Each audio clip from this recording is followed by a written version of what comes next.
जय भारत दोस्तों।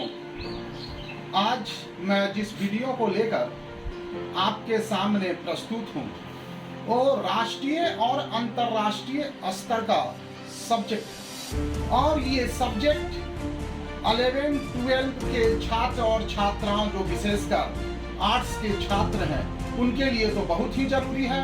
और जो छात्र एवं छात्राएं बीपीएससी की परीक्षाएं देते हैं, यूपीएससी की परीक्षाएं देते हैं या एसएससी का परीक्षा देते हैं, ये सभी के लिए ही जरूरी है।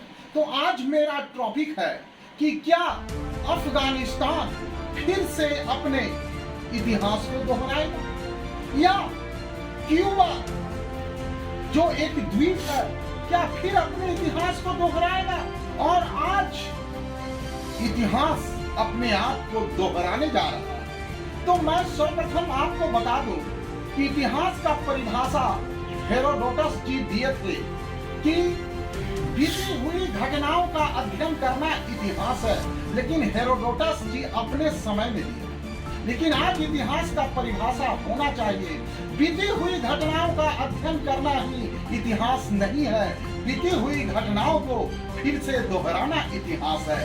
तो शायद आज फिर से अफगानिस्तान अपने इतिहास को दोहरा सकता है और क्यूबा भी अपने इतिहास को दोहरा सकता है। तो मैं छात्रों एवं छात्राओं को कहना चाहूंगा कि इस दोहराने वाले इतिहास को बताने से पहले मैं आपको क्यूबा संकट बताना चाहता हूं, जो विशेषकर 12 आर्ट्स के छात्र और छात्राओं के लिए अति आवश्यक है। क्यूबा क्राइसिस, क्यूबा संकट, जो कोल्ड वार शीत युद्ध के पीरियड का एक संकट था। तो हम लोग जानेंगे छात्र एवं छात्राओं कि ये क्यूबा संकट क्या है।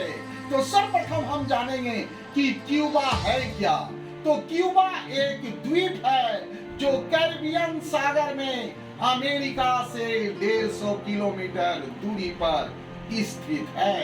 और कैरिबियन सागर में क्यूबा के साथ साथ और भी द्वीप हैं। इन सारे द्वीपों को वेस्ट इंडीज तो कहा ही जाता है, कैरिबियन कंट्रीज भी कहा जाता है, क्योंकि ये सारे द्वीप कैरिबियन सागर में स्थित होने के कारण कैरिबियन कंट्रीज कहे जाते हैं दोस्तों। तो अब बहुत ही रुचिकर सब्जेक्ट है कि क्यूबा बहुत ही शांतिपूर्वक अपना साम्राज्य बिता रहा था, किंतु संजोगवश यूरोपीय देशों के उपनिवेश बन जाते हैं।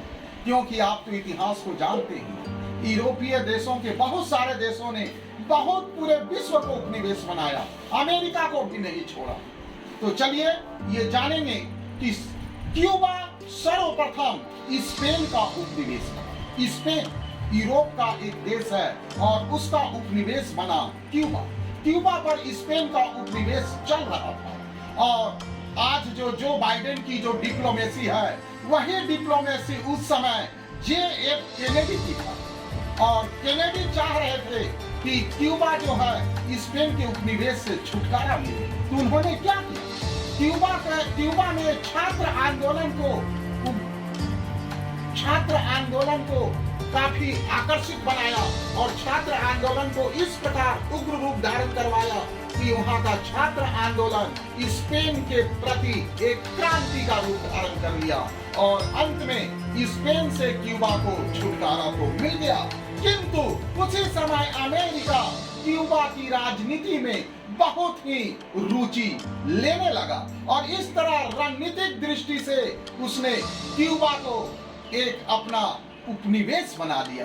तो कहा जाता है बच्चों, स्पेन तो आजाद कैसे हुआ, क्यूबा आजाद कैसे हुआ। क्यूबा तो स्पेन से छुट्टी मिला, किंतु अमेरिका ने उसे उपनिवेश बना लिया।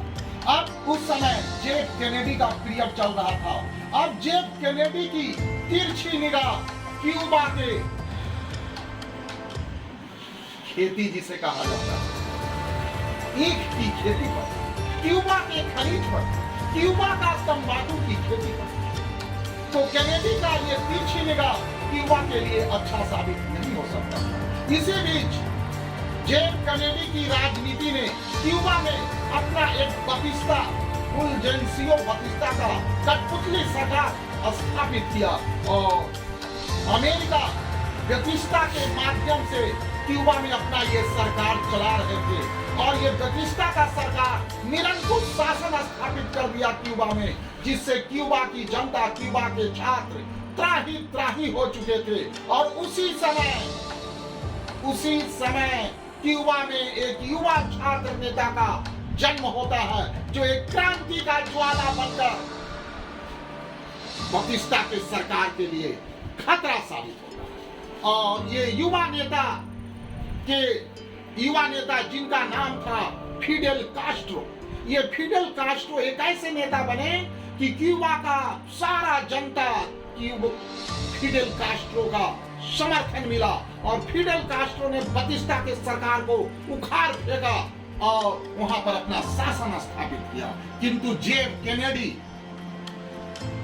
फिडेल कास्ट्रो की सरकार को उखाड़ फेंकना चाहते थे, इसलिए फिडेल कास्ट्रो, जो खुद एक कम्युनिस्ट विचारधारा के थे, उन्होंने उस समय देखे कि अमेरिका का शत्रु कौन है भाई, तो पता चला कि कोल्ड वार अमेरिका का शत्रु सोवियत संघ है और फिडेल कास्ट्रो सोवियत संघ से संधि कर लेते हैं, दोस्ती कर लेते हैं। और सोवियत संघ उस समय जितना मिसाइल होता है क्यूबा का, फिडेल कास्ट्रो को समर्थन देते हैं और कहते हैं कि अमेरिका की तरफ उड़ाकर जितना भी मिसाइल है लगा दो।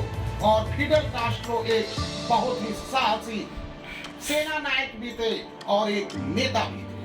वो इतना ही सोचते हुए वो हर मिसाइल को अमेरिका की तरफ मुंह करके लगा देते हैं, क्योंकि अमेरिका और क्यूबा की दूरी मात्र 150 किलोमीटर। और अगर आप सोचे, अब आपके ऊपर एक विचार है कि सोवियत संघ कहां, अमेरिका कहां, क्यूबा कहां।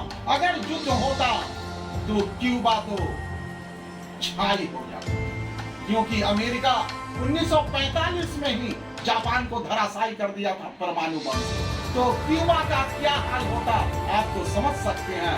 इसलिए इतिहासकारों ने इतिहास के पन्नों पर स्वर्णाक्षरों में इस इतिहासकार कथनों को क्यूबा संकट के रूप में दर्शाया। धन्यवाद छात्रों, धन्यवाद। जय भारत, जय हिंद।